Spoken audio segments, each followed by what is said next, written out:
নমস্কার, আপনারা দেখছেন astrologer doctor Gautam Shastri YouTube channel. আপনাদের প্রিয় চ্যানেল এটা। আমরা সবসময় চেষ্টা করি বিভিন্ন বিষয় নিয়ে আলোচনা করতে। আজকে যেমন আলোচনা করব মিথুন রাশির যারা জাতক জাতিকারা রয়েছেন, এই মে মাস 2026 আপনার ক্ষেত্রে কতটা ভালো যাবে, কতটা খারাপ যাবে সেটা নিয়ে বিস্তারিত আলোচনা করব। প্রথম অবস্থায় মিথুন রাশিতেই অবস্থান করছে বৃহস্পতি। মে মাসটা পুরোটাই থাকছে এবং পরবর্তীতে মাসের প্রথম সপ্তাহে সে চেঞ্জ করবে, কিন্তু তবুও বলবো সেখানে শুক্রের অবস্থানও থাকবে। অর্থাৎ শুক্র হচ্ছে আপনার রাশির সাপেক্ষে দ্বাদশপতি, শুক্র হচ্ছে আপনার রাশির সাপেক্ষে পঞ্চমপতির কানেকশান দিচ্ছে। এবং সেক্ষেত্রে আপনার যে জায়গাগুলো রয়েছে কিছু আপনার অর্থাৎ শরীর স্বাস্থ্যর যে সংক্রান্ত যে জায়গাটা রয়েছে, সেক্ষেত্রে দেখা যাচ্ছে যে গলাতে বা কোনো হাতের কোনো রকমের সমস্যা আসতে পারে। কখনো কখনো চোখ কান নাক গলা নিয়ে কোনো সমস্যায় ভুগতে পারেন। এটা কিন্তু ইঙ্গিত দিচ্ছে যারা মিথুন রাশির জাতক জাতিকারা তাদের জন্য বললাম। মিথুন রাশির জাতক জাতিকাদের ক্ষেত্রে আরেকটা জায়গা বিশেষ করে রয়েছে শরীর স্বাস্থ্যের ক্ষেত্রে। মায়ের শরীর স্বাস্থ্য খুব ভালো যাবে না। মায়ের কোনো না কোনো সমস্যা থাকবে এবং তার ক্ষেত্রেও কিন্তু চোখ কান নাক গলা নিয়ে কোনো সমস্যা আসতে পারে। থাইরয়েডের কোনো সমস্যা থাকতে পারে, কোনো জটিল কোনো কঠিন রোগ আসতে পারে, কোনো ক্রনিক ডিজিজ থাকতে পারে। এগুলো কিন্তু ইঙ্গিত দিচ্ছে এবং এর জন্য উপযুক্ত ডাক্তারি পরামর্শ অবশ্যই নেওয়ার চেষ্টা করবেন। মিথুন রাশির জাতক জাতিকাদের ক্ষেত্রে আগামী দিনে কী জায়গা তৈরি হবে, অর্থাৎ যারা বিশেষ করে বলা হচ্ছে যে ব্যবসা বাণিজ্য করছেন বা চাকরি করছেন, তা সেক্ষেত্রে কর্মের জায়গাটা কিন্তু উন্নতির যোগ রয়েছে, নতুন কিছু প্রাপ্তির যোগ রয়েছে। অর্থাৎ স্যালারি ইনক্রিমেন্ট হতে পারে, প্রমোশন হতে পারে, দায়িত্ব বৃদ্ধি হতে পারে। এসব জায়গাগুলো কিন্তু মে মাসে রয়েছে এবং যারা মিথুন রাশির জাতক জাতিকার তাদের জন্য বলছি। ব্যবসা বাণিজ্য যারা করছেন তাদের ক্ষেত্রেও কিন্তু খুব খারাপ এখানে দেখাচ্ছে না। মিথুন রাশির জাতক জাতিকাদের কিন্তু ব্যবসা বাণিজ্যের জায়গাটাও ভালো রয়েছে, কিন্তু আপনি যেটা দেখবেন যে এই মে মাসটা আপনি সিদ্ধান্ত নিতে পারছেন না। এমনিতেই আপনার সিদ্ধান্ত নেওয়াটা একটা কিন্তু সমস্যা, কিন্তু এই মাসটা আরও কঠিন একটা সমস্যা কোনো সিদ্ধান্ত নেওয়া। মিথুন রাশি খুব কেয়ারফুলি চলুন, কোনো আইনি ঝামেলার মধ্যে যাবেন না, তাতে আপনি হিতে বিপরীত জায়গা তৈরি হয়ে যেতে পারে। মিথুন রাশি সেই জায়গাগুলো কিন্তু নিজেকে চেক করে চলবেন। মিথুন রাশির জাতক জাতিকা যারা স্টুডেন্ট রয়েছে, স্টুডেন্টদের ক্ষেত্রে বলবো পড়াশোনার মনোযোগটা কম হয়ে গেছে। এরা electronic device, mobile, laptop, computer এই সবের প্রতি বেশি এরা আসক্ত হয়ে যাচ্ছে এবং এটা তাদের পড়াশোনার ক্ষেত্রে কিন্তু সমস্যা নিয়ে আসতে পারে। সেক্ষেত্রে সাবধানে থাকবেন। এবং মিথুন রাশির জাতক জাতিকাদের ক্ষেত্রে যারা বিশেষ করে হায়ার এডুকেশন করবেন ভাবছেন, তাদের ক্ষেত্রে কিন্তু হায়ার এডুকেশনের শুভ যোগ রয়েছে এবং সেটা জন্মস্থান থেকে দূরবর্তী জায়গায় ভীষণভাবে কানেকশন করছে। যারা কম্পিটিটিভ কোনো এক্সাম দিচ্ছেন বা দেবেন, তাদের জন্য কিন্তু এই সময়টা শুভ। শুধু আপনার ক্ষেত্রে যেটা মানসিক স্থিরতাটাকে ঠিক রাখতে হবে। আপনি আপনার দিক দিয়ে মানসিক স্থিরতা ঠিক না থাকার জন্য একটা জিনিস করবেন, অর্থাৎ শুরুটা করবেন কিন্তু শেষ করতে পারবেন। অর্থাৎ বলা হয় এদের স্টার্টিং ঠিক আছে কিন্তু ফিনিশিং নেই। এটা আপনার ক্ষেত্রে কিন্তু মিথুন রাশির জাতক জাতিকাদের বর্তমান সময়টা চলছে এবং এগুলোর কিন্তু অবশ্যই সঠিক প্রতিবিধান রয়েছে। এবং এর সঙ্গে সঙ্গে মিথুন রাশির যারা জাতক জাতিকারা রয়েছেন, বিশেষ করে যারা চাকরির জন্য চেষ্টা করছেন, কারণ এখানে জন্মছকের কিছু কানেকশন রয়েছে, আপনার ক্ষেত্রে কিন্তু কর্মপ্রাপ্তির যোগ রয়েছে। হঠাৎ কোনো কর্ম পাওয়ার চেষ্টা করবেন বা চেষ্টা করুন, পেয়ে যাবেন। এবং এটা বিগত দিনের যে জায়গাগুলো ছিল সেটা ভালো ছিল না, সেই জন্য পাওয়া জিনিসও লাস্টে গিয়ে হয়নি। এই বছরের 12 তারিখ 14 তারিখে 12 তারিখের পর থেকে আপনার ক্ষেত্রে হঠাৎ কোনো কর্মপ্রাপ্তির যোগ রয়েছে এবং বিশেষ করে 10 থেকে আপনার ক্ষেত্রে 25 তারিখ পর্যন্ত এই সময়টা অনেক কিছু পরিবর্তন যারা চাকরি করছেন তাদের ক্ষেত্রেও রয়েছে এবং যারা চাকরির জন্য চেষ্টা করছেন তাদের প্রাপ্তির জায়গাগুলোও কিন্তু রয়েছে।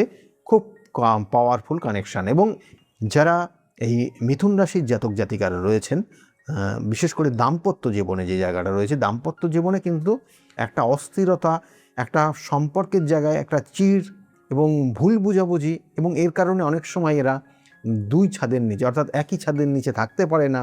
এবং কখনো কখনো কর্মসূত্রেও দেখবেন যে এই যে বিগত যে সময়গুলো পার করলেন এবং এই মাসটা মে মাসটাতেও কিন্তু কর্মসূত্রে হোক আপনি কোনো সময় একই ছাদের নিচে স্বামী স্ত্রী না থেকে আলাদা আলাদা থাকার যোগ রয়েছে।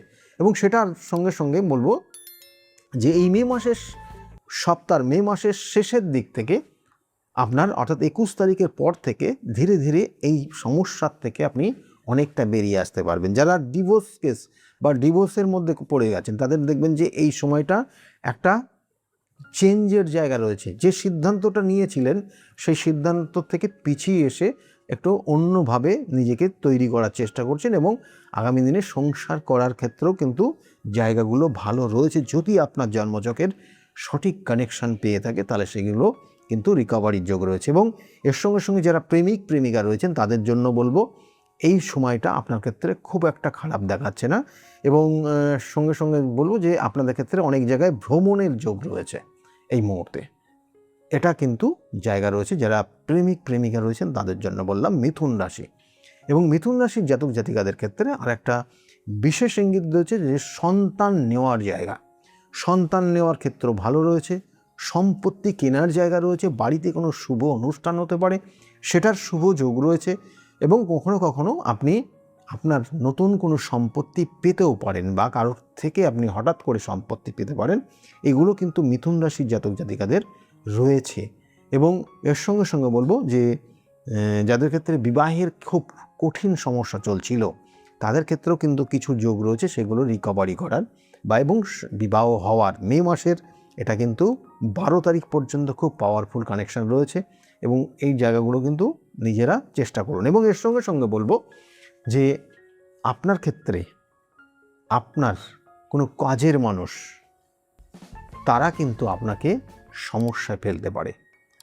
সেটা আপনার বিজনেসের ক্ষেত্রে সে কোনো স্টাফ হতে পারে, আপনার ক্ষেত্রে আপনার বাড়িতে যিনি কাজ করছেন তিনি হতে পারেন। এদের থেকে কিন্তু একটু নিজেকে চেক করে চলবেন এবং সব দায়িত্ব তাদেরকে দেবেন না। নিজেরা যতটা পারবেন সেটা করার চেষ্টা করুন, তাতে আপনি ভালো থাকতে পারবেন।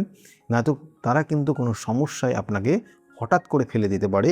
এবং এই মে মাসের কিন্তু 15 তারিখ পর্যন্ত খুব পাওয়ারফুল কানেকশান রয়েছে। 15 ঠিক না, 12 তারিখ পর্যন্ত এটার পাওয়ারফুল কানেকশান রয়েছে। এই জায়গাগুলো কিন্তু চেক করে চলবেন।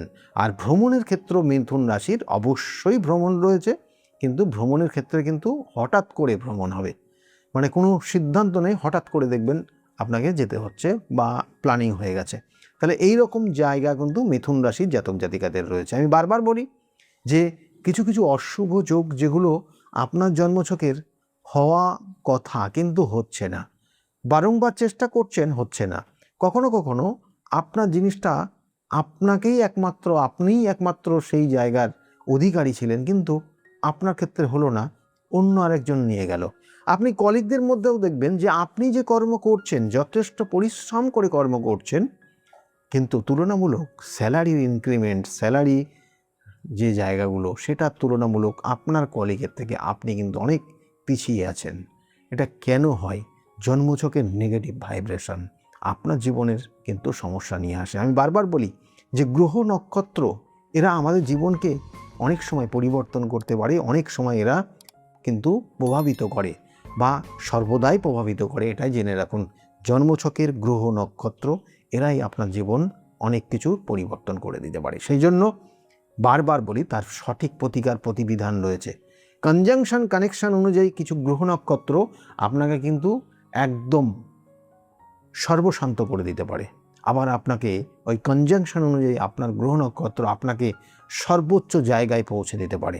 সেজন্য আপনার ক্ষেত্রে যদি কোনো ধরনের সমস্যা থাকে তাহলে সেক্ষেত্রে কালসর্পযোগ হতে পারে, সেক্ষেত্রে শ্রাপিত দোষ হতে পারে, সেক্ষেত্রে কোনো মাঙ্গলিক দোষ হতে পারে, কি সেক্ষেত্রে কোনো রকমের সাধু সর্প দোষ হতে পারে, সেক্ষেত্রে কোনো গ্রহণ দোষ হতে পারে। আপনার জীবনে যেটা পাওয়া উচিত সেটা আপনি পাবেন না, আপনি সেই জায়গার থেকে যেন বঞ্চিত হয়ে আছেন। তাই এগুলোর জন্য উপযুক্ত প্রতিকার প্রতিবিধান রয়েছে। আমি বারবার বলি সঠিক তিথি সঠিক নক্ষত্র দেখে তার প্রতিকার প্রতিবিধান দিলে আপনি সেখান থেকে বেরিয়ে আসতে পারবেন এবং ভালো থাকতে পারবেন।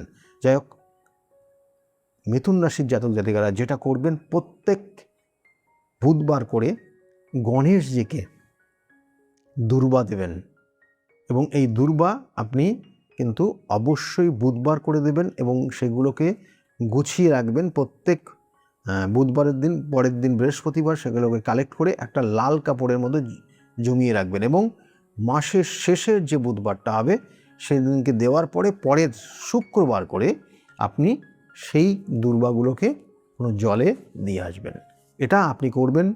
মিথুন রাশির যারা জাতক জাতিকারা তাদের জন্য বললাম, তাতে অনেক বাধা বিপত্তির থেকে আপনি রেহাই পাবেন। আমি বারবার বলি, আবার বলছি, প্রতিকার প্রতিবিধান কিন্তু অবশ্যই। আপনার জন্মছকে যে নেগেটিভ ভাইব্রেশন রয়েছে তার প্রতিকার প্রতিবিধান এবং সঠিক কিছু গাইডলাইন নিলে আপনি ভালো থাকতে পারবেন এবং আপনার জীবনের সাকসেসটাও আপনি খুব অনায়াসে পেয়ে যেতে পারেন। সেই জন্য যদি মনে করেন যোগাযোগ করবেন, বুকিং নাম্বার রয়েছে, ওই বুকিং নাম্বারে ফোন করে জানতে পারবেন আমি কোন চেম্বারে কখন কোন সময়ে বসি, এবং সেই অনুযায়ী আপনারা যোগাযোগ করতে পারেন। সকলে খুব ভালো থাকবেন। আগামী দিনগুলো প্রত্যেকের খুব শুভ হোক, এই শুভকামনা রইল। নমস্কার।